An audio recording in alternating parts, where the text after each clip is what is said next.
안녕하세요. 저 김경식이라고 합니다.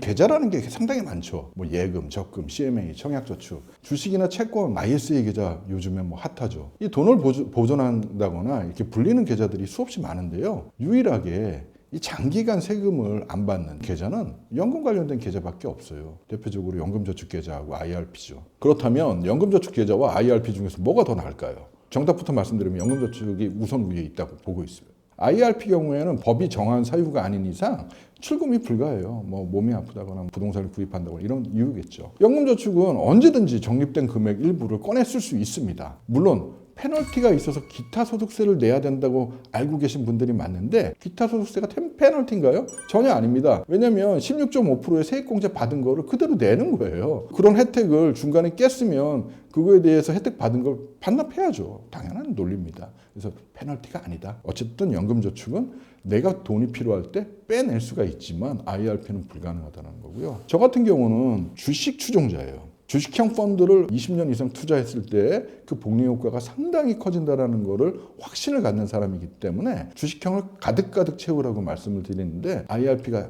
단점이 하나 있어요. 우리나라 IRP 같은 경우는 30% 이상은 안정적인 자산을 꼭 넣어야 된다라고 규정이 돼 있습니다. 그렇다 보니까 채권이나 예금, 혼합형 이런 것들을 넣어서 하다 보니까 주식의 버퍼가 70% 이내로 줄어든다는 거죠. 그래서 저는 연금저축을 우선순위에 둬라 이렇게 말씀드리는 겁니다.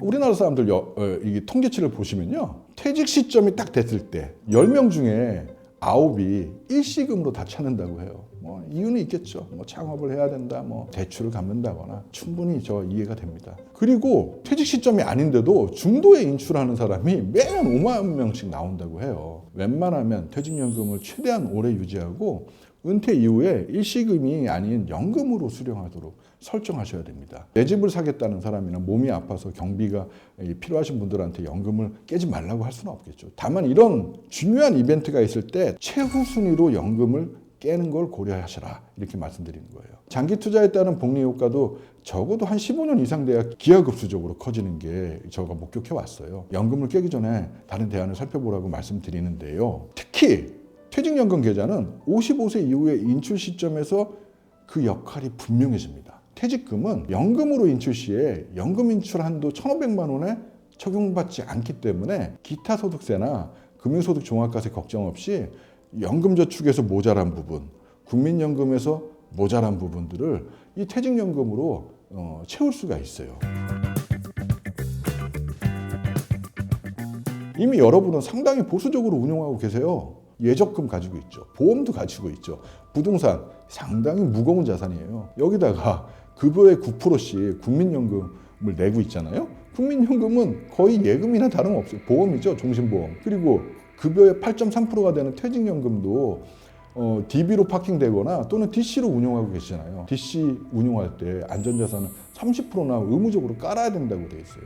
자, 보십시오. 여러분들이 주식이나 위험자산에 노출되어 있는 게 거의 없어요. 이렇듯 전체적으로 보면 본인의 현재 자산과 미래 자산의 대부분이 안정적인 자산으로 구성되어 있다는 얘기예요. 이런데도 연금저축이나 IRP마저 예금이나 채권에 투자한다는 건 마치 수세에 몰린 상황인 양 다들 성안으로 숨는 거나 다름없다는 얘기예요. 한쪽에선 공격을 통해서 상황을 반전시킬 기회를 가지고 있어야죠. 주식시장은 87년 블랙 먼데이나 90년 이후에 일본 같은 경우는 디플레이션 늪에 빠져버렸고 2018년에는 무역 분쟁이 있었고 2020년에는 코로나도 거쳤습니다.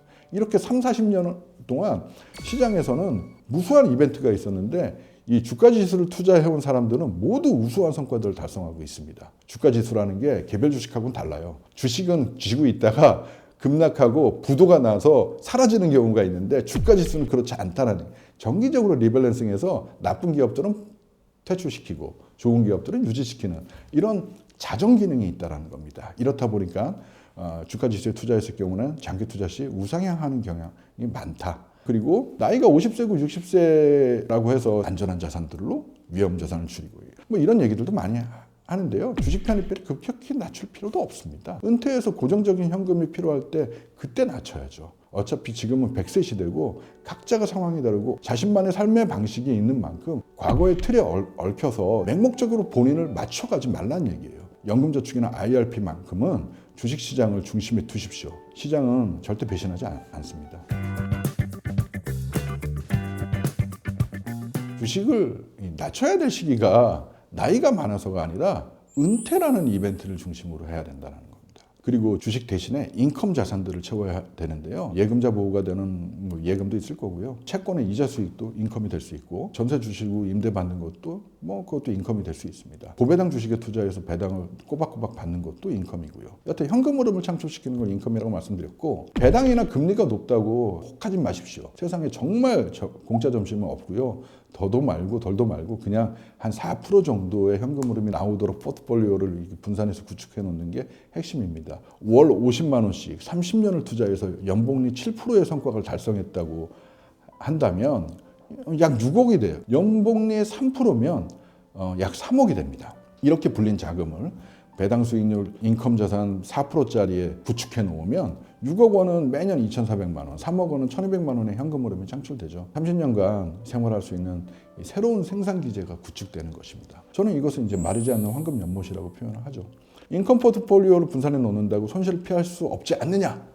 하실 수 있는데 맞는 얘기입니다. 다만 이제 예금이나 채권, 부동산, 리츠, 고배당 주식 등으로 분산되면은 서로의 안전 상관성 때문에 변동성도 상당히 낮아져요.